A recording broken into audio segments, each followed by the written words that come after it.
All right, YouTube, it's Mr. Mean coming at you live again through the interwebs and the view of my lovely YouTube channel. Hey, it's still the baby room / game room. I haven't made any headway on that yet. Just took a quick shower and thought, hey man, I should make a video. It's been a while. It's only been like a week, but hey, hey. I enjoy talking to this funny little screen. I start a new job on Monday. Working with my lovely wife. Their IT person quit, got fired. I don't know the specifics, don't really care. All I know is it's a really good company to work for, and I'm excited to start. It's a small IT shop. I think there's a manager and 2 techs, and my understanding is the manager is actually possibly going to be leaving. At least that's the rumor. I don't know if it's true or not. Either way, that would put me in a good spot to take over the shop. I think. I don't know. There's a lot of variables in play. The guy that's there may not want to take the lead position. I don't know. Anyway, it's moot. Got a new laptop. Got a Dell Precision M6600 from my old job. They were throwing them away, and they have a little process where you can request to take it, and they fill out some paperwork, and it's yours. I've got it up and running. I've only got a 500 gig hard drive on it. It has the ability to do RAID, so it has 2 hard drives. It is a beast. This thing probably weighs 5, 6, 7 pounds, maybe more. It's a 17-inch Dell Precision M6600. It's a flagship laptop at the time. The problem was it was made for video design and graphics design and anything that needed high processing power with video. It works great. The only problem is it has a BIOS password, and I don't know if I'm going to ever be able to get past that. I've tried a couple different tricks that they've said off the interwebs and things that I knew, and none of it's worked. It's a password put on by my previous company, so and I don't think they're going to give me the password because I kind of left on bad terms. Funny story before I get into my game review. I took the job for this company. The pay was horrible. They knew it was horrible. I asked them, I said, hey, I understand the pay's horrible, but you understand I have a baby coming. Is there any chance you can give me like 2 weeks, 3 weeks up front vacation? I wasn't even asking for free vacation. I was saying debit it against my total that I'll earn for the year and just give it to me up front so that I don't go 2-3 weeks without a paycheck while my son is born. And would you believe they said no. You get 5.33 hours of vacation a month. Now that sounds horrible. When you look at it in those terms, you got to work 2 months to get a day off if you work an 8-hour day. But it's really not. That's 60 hours. It's a little bit over 60 hours a year, which is a week and a half. So it's not horrible. Here's the catcher. You have to be there a year before you can take any vacation time. A lot of companies do this nowadays, and it's just another way that companies are screwing their employees. I don't agree with it. I don't think it's fair. Our parents, if you're my age, 50 and above, our parents worked and usually got a pension or retirement, and they were able to support their family within their means. Obviously, if you go out and you buy $50,000 cars and $400,000 houses and you can't make your mortgage payment or your truck notes, that's your fault. Don't buy a vehicle that expensive. I'm not like that, neither is my wife. We live very much within our means. Aside from that rant, the company really treated me like shit, and Friday I got the call saying that my new employer had hired me, and so I was just waiting for my background and my physical to clear, which I found out yesterday. Yesterday was Tuesday. Today is Wednesday the 5th. So obviously on Friday I called my employer and I said, hey, my current employer, and I said, look, and it's an HR manager, she's not even my IT manager, and I said, hey, look, I got another offer and I have to take it. And she proceeded to, you can't even give me 2 weeks, yelling at me basically on the phone. Yelled at me twice and said that I couldn't at least give her 2 weeks. My reply was, you could have paid me more. In all fairness, I'm 50 years old. I have over 20 years of IT experience. I'm very good at my job. I have several awards. I've been doing it for a long time. I don't claim to know everything, but I'm good at my job, and I can converse with the users or the public, and I can deal with things. So I don't appreciate it when I'm undervalued and taken advantage of. And the censure or the kicker that made this decision final was Friday morning when I come into work. There's an email from one of the IT people saying, "Hey, we're pulling this guy off on a special project, and we're looking at the queues, and we see that yours is a little bit smaller, so we feel that you can handle this extra work. Nothing major, but if it gets to be too much, let us know, and we'll divert tickets." That's what we call when someone has a computer problem. They call it, and it's a ticket, and we'll divert them to other people. And I said to myself, "Self, for $16 an hour, you're not paying me enough to do extra work because you want to pull someone off to go put them on another project just because my site's kind of slow," and it's really not slow. I get on average 5 to 10 tickets a week, which you say, that's not a lot, John. If you're an IT professional and you know one problem typically leads to another problem, they use some stupid software. I'm not going to say any names or anything, but they use some software where the company went out of business. So we have to fight with this software to get it to work, and when it doesn't work, then we have to jump through hoops to make it work. And that one of those tickets, you get at least 2 or 3 of those a week, sometimes a day. So you can fight with those tickets for 2-3 days or more. So it's very time consuming and aggravating. And I just felt that you're not paying me enough to do that, and then on top of that, you're going to add more work onto me, and not even mention, hey, we're going to give you a little bonus, we're going to do something for you. No, nothing. And so I once I called my manager and I said, hey, look, I'm terminating my employment. Texas is an at-will state. I'm invoking my right to terminate my employment at any time, just like you could do. And she yelled at me and said, you can't give me 2 weeks. And I said, you can't give me a pay raise? She didn't like that. She hung up on me, which is fine. And then, to make matters worse, and I won't get too much into this because it's already going on 7 minutes, she tried to have me kicked off the site that I was working. Luckily, everyone on the site really liked me, and to be honest, I really liked them. It was a great place to work. I will miss it dearly because the people made the place. But she called security, and security basically told her, ma'am, we don't work for you. You work for us, and we'll do what we think is proper. So they let me finish out the day there, eat my lunch, and go around and say goodbye to everybody. I made sure to let everybody know that it was my company that was kicking me off the site. I felt it was in very poor taste. And I don't think that that's how you should treat employees, especially when I went there. I was only there for a little bit over about 2.5 months, and I cleaned that place up. It was a pigsty, and I cleaned it up. I got new furniture in the office. I got everything organized. You can find stuff. I got a disposal run. I made that happen. And worked with the people in charge of that to get 20 plus computers out of there and a bunch of garbage, cleaned up the office. So I feel that they more than got their $16 an hour, but I don't want to rant about it. That's a video for another time. If you want more details or you care about it, post in the comments below and say, hey John, we want to know about this. I doubt you do, but it makes me feel better to get it off my chest. So what I wanted to talk about today, well, let's see, what did I do with the box? There it is. This is an empty box. Why is it an empty box? Because I take my product and I put it in another box. Because that's what good gamers do. We like to move boxes.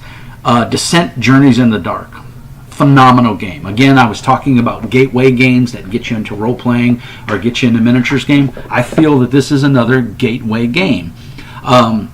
Descent Journeys into Dark. This is one of their splat boxes or expansions. I think this went for about $25, I think. This is a good expansion. This is the Manor of Ravens, which adds a bunch of stuff. My doggy came in the room, and it's really cool. The nice part about these expansions is they come in a hard box. It's pretty hard. Fantasy Flight is known for doing excellent material. They never slack on their materials, and when they do, and you call them out on it, they replace it. No ifs, ands, or buts. I gotta say they're a top-notch company. I think their prices are a little steep, but that's just me. I'm cheap. I fight for every penny I have because I've struggled all my life with finances and never enough money. And I think if I was Donald Trump, I'd probably say the same thing. So be that as it may, good product. I don't have the big box because it's in one of these boxes that is piled up behind me. But I have almost everything for this game. And the reason I call this another gateway game is because, like Frostgrave or Mordheim or Necromunda or some of those other games, it lends itself to a medium of role-playing and a medium of miniature gaming. It comes with the base box comes with a ton of plastic miniatures and characters that you can play, and you pick a character and you go from there. The biggest problem with Descent Journeys in the Dark is storage. This game is huge, and when I say huge, I mean there's a ton of stuff for it. There's 1,000,000,001 cards, there's a whole bunch of miniatures, there's character stat cards, there's dice, there's tokens, there's board map pieces that interlock together like giant puzzle pieces. If you've never played it, it's a great segue into either role-playing or miniature, or in that happy medium of a miniature role-play game, which is what I call this. This is my storage solution. If you can see this beast of a box, and it probably weighs a good, I'd say close to 15 pounds. It is humongous. The joy of this is I got this at the Container Store in Houston for like maybe $10. And the joy is that you can store pretty much everything Descent has to offer at this moment. There's a new expansion that just came out called The Chains That Rust, I believe. I don't have that. I just haven't picked it up yet. It's on my list to get, and I will pick it up. Ziploc baggies are your friend. These are the character cards. These are you have a character with some stats on here, and then they dictate how you roll dice and stuff. But Ziploc baggies are your friend. This is one of the typical board pieces that it comes with, and you can see it interlocks like a puzzle piece. And so you just put them together, and you'd have a section of board. They're all the board pieces are labeled. I don't know if you can read that. I think it says 13A. Yeah, 13A. And then on the back, they're double-sided. It's 13B. So it makes it easy to find pieces, too, because if you know you need 13A and you're looking at 13B, flip it over. It's right there. Comes with a neat little gold and XP log that you can give to each one of your players. Again, Ziploc bags are awesome because you can put the character, all their tokens, all their power cards, and this in a Ziploc bag, write their name on it. Boom, you're set for campaign play. It's phenomenal. Here's one of the miniatures. This is the red dragon or worm. The quality of these things is pretty damn good. I mean, for mass-produced miniature game that I think runs you about $70 for the box set, maybe $100. I don't remember. It's been so long ago. I had the first edition, which came in a huge box with all these miniatures in it, and then they came out with, I believe, a total of 4 expansions before Fantasy Flight decided to pull the plug, and they went dark. They went silent, and it was only for about maybe a year. I think maybe 2 years. And they didn't come out with anything new, and it was like very disheartening because it was a fun game. You had one person that played the Overlord, that was usually me, and then you had up to 4 players that played the characters, and they have little I'm not going to pull everything out because it's a mess. I've seen some better storage containers, better storage containers that work better than this, but at the time, this is all I knew of. I just dropped a bunch of pieces. I'll have to clean that up before the wife gets home. But the great thing about it is this container does work. It's just not as organized as I would like it. I could probably get some Ziploc bags and put all those panel pieces or the cardboard pieces in it that would help clean it up a little bit. But I have seen a container on YouTube. I was watching a video earlier this morning, which prompted me to make this video of a big fishing tackle box. It was a 7700. I forgot the name of the box. But I did bookmark the video so that I can go back and look at it because I'm probably going to buy that case on Amazon and transfer everything into that because it looked amazing. And while this definitely works and it's single, I can just pick it up and go. The other case did not have a spot for all of the land pieces or the tile pieces, so he had a separate, real simple little plastic, like a Plano plastic case that was a filing thing with dividers in it, and he just put all the pieces in there, and he went 1 through 10 11 through 20, 21 through 25, and so on and so forth. So I thought that was an excellent idea, and I'm surprised I didn't think of it myself, and I give kudos to that guy. A little bit about Descent. It's been around for a while. It was designed by a guy named Kevin Wilson, who worked for FFG, and I'm not sure if he's still there or not. It was based off the popular Doom board game, which I remember back in the day, back in around 2004, 2003, the Doom board game. That's all anybody played in Arizona, where I was living at the time. You could go into Imperial Outpost and someone was playing Doom. I mean, it was that much fun. Everybody had a blast with it. So I guess Fantasy Flight said, hey, Kevin, we can make money off of this. Let's make a fantasy version, make it a little more in depth. And so in 2005, they came out with Descent: Journeys in the Darkness, the board game. And like I said, it came in a huge box. It came out at the same time as the World of Warcraft board game, and I think that was a bad marketing move by Fantasy Flight, because World of Warcraft was taking the world by storm, no pun intended, and it was the game du jour. I mean, if you had $79.99 or $89, it might have even been $100 at the time it came out. That's what you bought. I bought a copy, never played it once. Tried to sit down and play it. It was so complicated. We pulled our hair out and we put it all back in the box and said, yeah, that's nice, and we walked away. Played Descent. That's how complicated the Warhammer game. And I know it's not terribly complicated, but it just seemed. And there were no videos out at the time to tell you how to play it, nothing like that. So Descent was easier to play. The rule book was pretty straightforward. It was a little convoluted, hence they came out with the second edition. They came out with 4 expansions. They were all very good expansions. A little bit on the pricey side, but you got a ton of stuff in them, which was the cool part.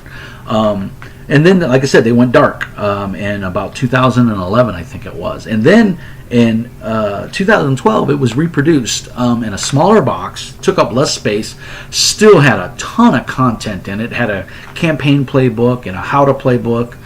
Came with a ton of miniatures. I mean, look at these guys. I mean, that is awesome right there. And that's one of the ogres or giants. That's just phenomenal. And then we've got some wyverns. I mean, just the model quality is phenomenal. The spiders are creepy. I gotta say, the spiders creep me out a little bit. I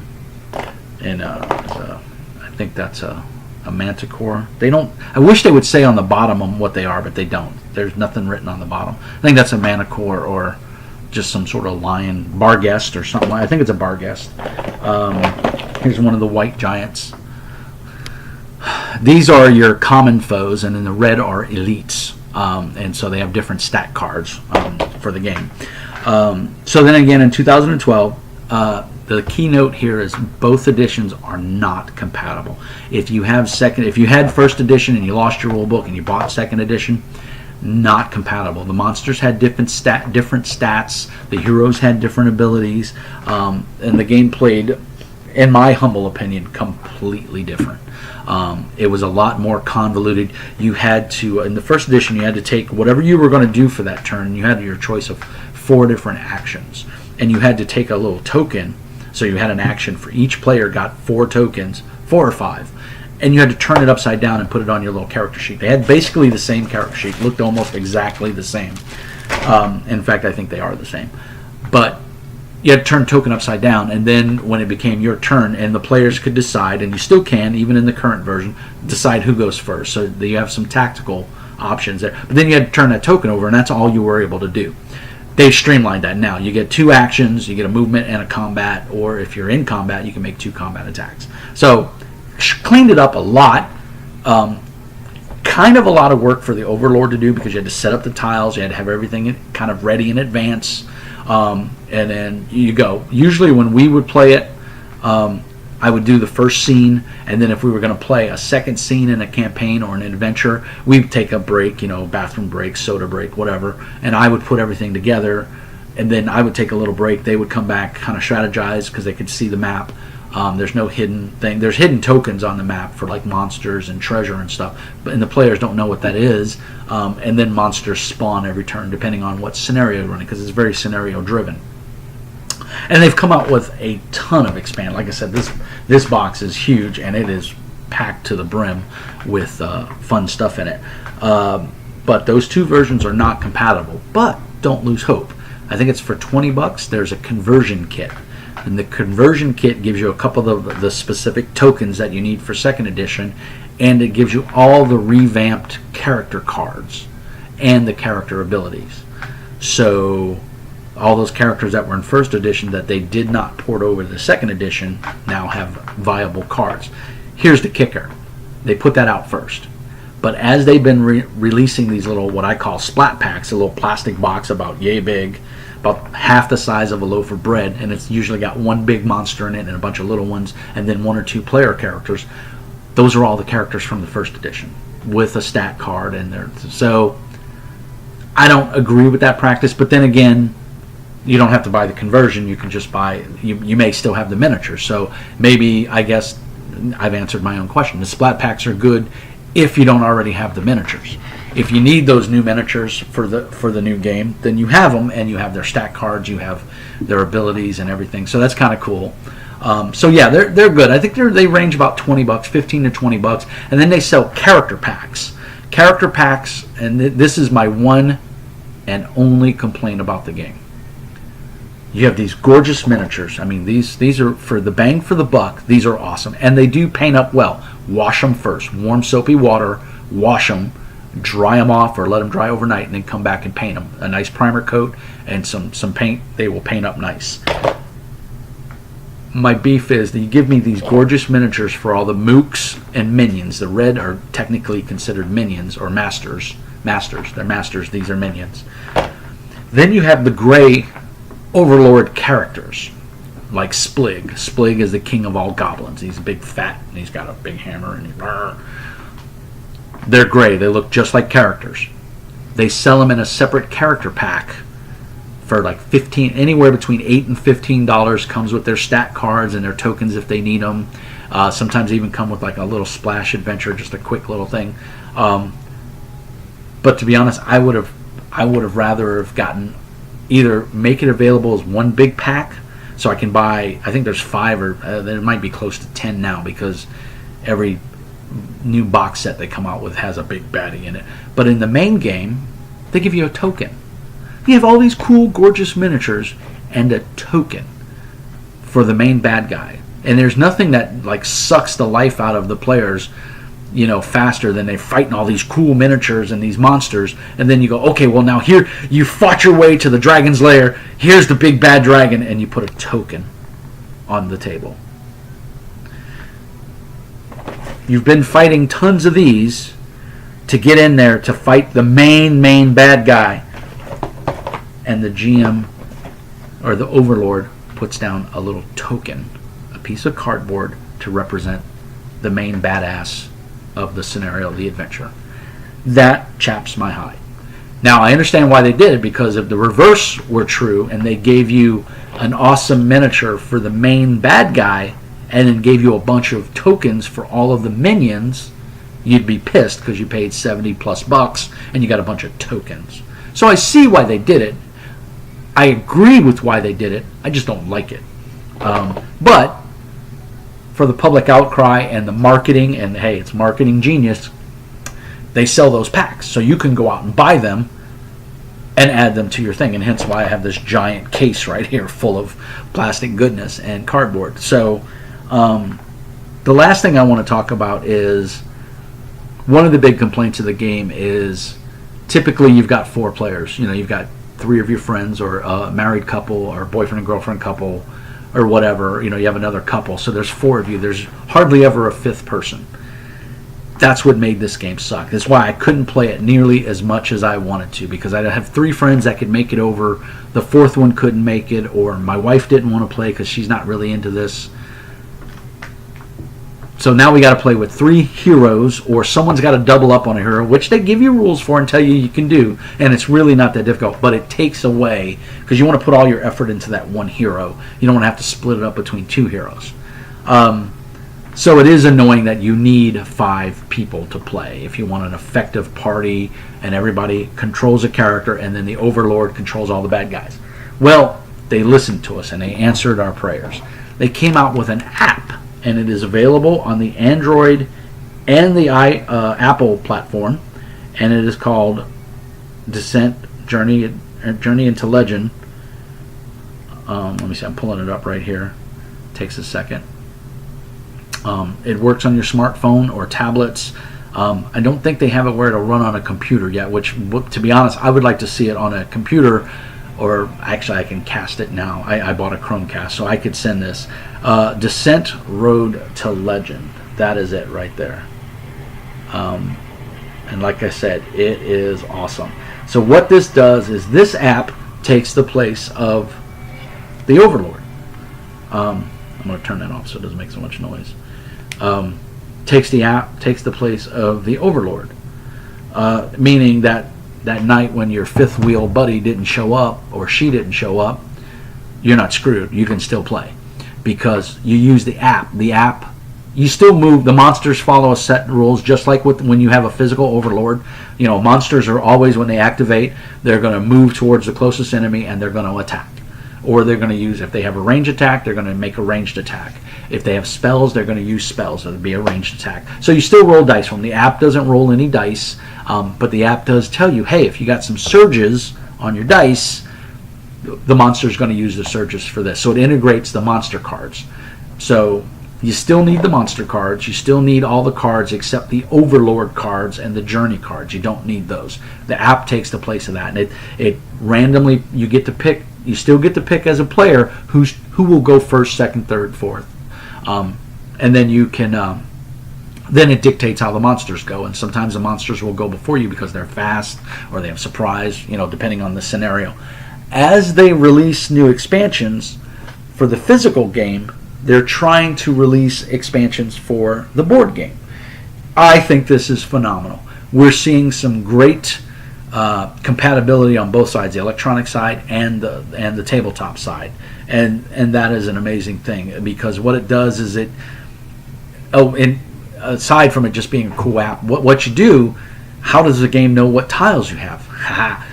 Inside the game, there's a little check mark box with every expansion, everything that they've released, whether it be character packs, monster packs, villain packs, cards, whatever. There's check marks, and you click them off. And it's also a little mini game because there's a little sliding bar at the bottom, and if you're a completionist and ADD fanatic like I am, you've got to have that bar all the way to the right. And that's what it does. Every time you click off a box set or what you have, the bar fills in a little bit more. So it's kind of cool. So it's kind of a gauge. You can also see at a glance, everybody has their smartphones with them nowadays. So when I'm inside Target or I'm at the game store or Toys R Us and I see they have an expansion for Descent and it might be super cheap, I can pull up my app and go, do I have this one?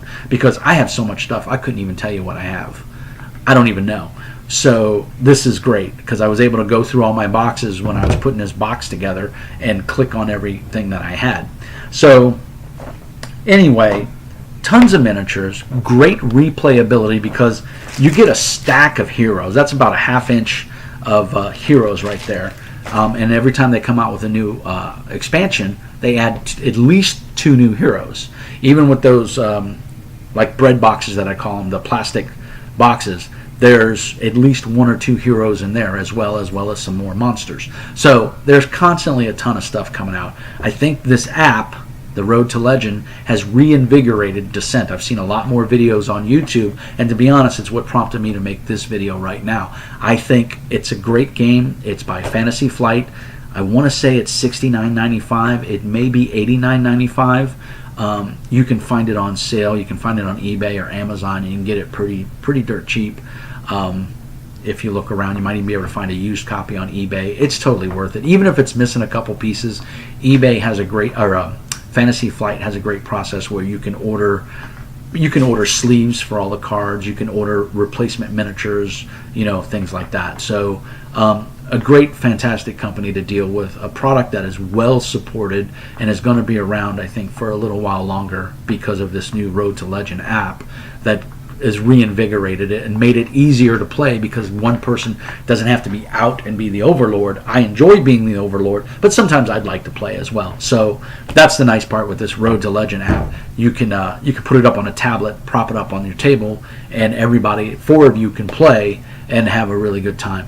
A little side note on the Fantasy Flight Games website, they have an adventure creator where you can tell it what tiles you have, and you can make adventures, and you can download other adventures from other people that have uploaded theirs through this little program that they have on their website. So that and alone is just hours and hours of enjoyment right there.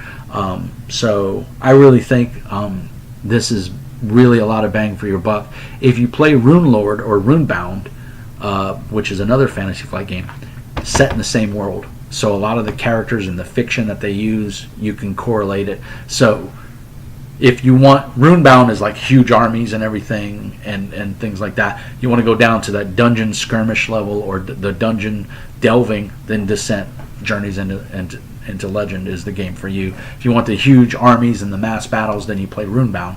Same world, Tyranoth I think is what it's called. And it's phenomenal. It's very well written, very well done. The art is fantastic. The miniatures are very well produced. I mean, look at that, this big spider. That's gnarly. I've got a good friend of mine that hates spiders, so I always look for adventures that have a giant spider in it because that's how I am. I'm nice like that. So again, Descent Journeys into Legend, phenomenal game. Under $100 for sure. Probably find it cheaper on Amazon or eBay or Walmart, if Walmart carries it. Their online store might carry it. I don't know, but phenomenal game. If you're that in between and you want to get into role playing and you want to get into board games or you want to get into miniatures games, this one has it all. Because if you've got a group of like-minded players and you want to role play it out, you totally can. If you want to get into miniature painting, boom. I mean, for $70-$80, you got a ton of miniatures that you can start painting up. If you just like a good board game, it's a great board game. It's got hours and hours of fun. It does take up some space. It does, if you're going to play a campaign, they're not the quickest moving because it relies on each player to make decisions. And there's always that one person in the group that doesn't know what they're doing or is not paying attention, playing on their phone and looking at their computer or their tablet instead of paying attention to the game. My advice to those people that have people like that in their game is just have a polite conversation. Say, hey man, we're here to play a game. If there's something you need to take care of on your phone, go take care. We'll take a 10-minute break. Go take care of it. Come back. Let's get into the game. Just because it's not your turn doesn't mean you don't have to pay attention. That's a pet peeve of mine, because what happens is tactical errors get made when you're not paying attention because you think it's not my turn. What do I care? And then what happens is you go and do something dumb and you cause one of the other player members to get hosed, or you get hosed, or whatever. So give that courtesy to everybody else that's playing and pay attention. You'll have more fun that way, I promise. This thing can sit on the side. It's not that important. I like my gamers to put their phones away when they come over to my house. That's one of my pet peeves. Is if you want to sit here and play on your phone, then go play on your phone. You don't need to be in my game. And my players all understand that. They're all mature, and I really appreciate it. And it's just a simple conversation you have before the game starts. Hey guys, we're here to play a game. Tonight is a school night for me and my friends. Everybody's got to go to work tomorrow. We start playing at 7. We end at 10. Hard stop at 10 no matter where we are. We stop at 10. So I need your undivided attention because I'm trying to cram a whole bunch of stuff into these little 3 hours. So let's pay attention. Let's all be on the same page, and let's give the respect due to each other. This can wait. This can wait, So, and like I said, my players are great about that. So that's enough rambling about that. I just wanted to do this video. I'm sorry about the first 10 minutes was a bitch and moan session about my previous employer, but they suck. I'm moving on to a much better job that I think I'll probably retire from. Let's face it, I'm 50. I only got 10 more years to go, and I'm out. Or 12, 62, I guess, is the retiring age now. I don't know. I've got some things going for me with my federal service and law enforcement background and stuff that will probably allow me to retire a little early. So anyway, Thank you guys for watching. Please like and subscribe as always. Leave a comment. Let me know what your experience with Descent is. Do you like it? Do you hate it? Have you ever played it? Are you looking forward to playing it? And if you're in the Beaumont, Texas area, hang out at Bookstand. It's the local game store. Plenty of room to play. They sell Descent there. Come on in, man. Say my name's up on the board there for looking for players and stuff. Drop me an email or give me a phone call and say, hey, man, I want to learn how to play Descent. I will be more than happy to come down and teach you. I live literally 10 minutes from Bookstand. So again, peace and hair grease, love and happiness to everybody, and thank you so much for watching. Take care.